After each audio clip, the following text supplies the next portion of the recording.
Hello everybody! Today I'm drawing an interpretation of Peter Stormare from the movie Constantine. For me, his portrayal of the devil is one of the best interpretations I know for movies.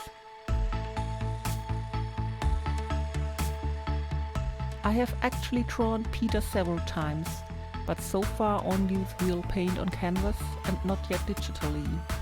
The advantage of real paint is that you can work with liquid paint, which has a very strong will of its own and thus creates many random effects.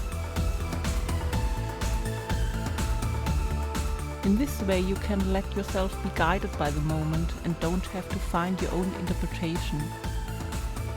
Since I don't have these options here, I'll start with a quick illustration of the proportions as I perceive them and less as they really are. I usually tend to draw eyes too big, which I have adopted very much from fashion drawing, my actual job. This isn't always an advantage with portrait, but well, I just work with it and see where it goes.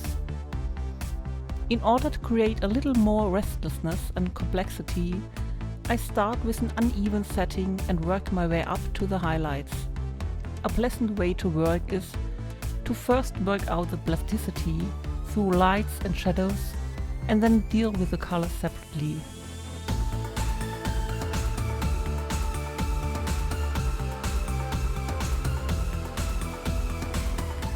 This means you don't have to worry about color and brightness all at once.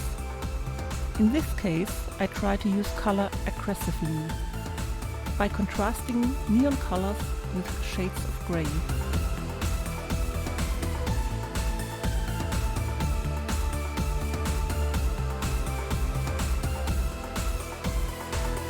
I love it when the lines are emphasized in drawings. Hair is often suitable to create expression.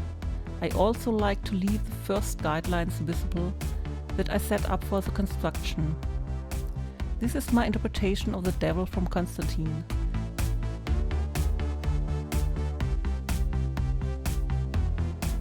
Thanks for watching, I hope you enjoyed it and I'll see you again in the next video. Bye!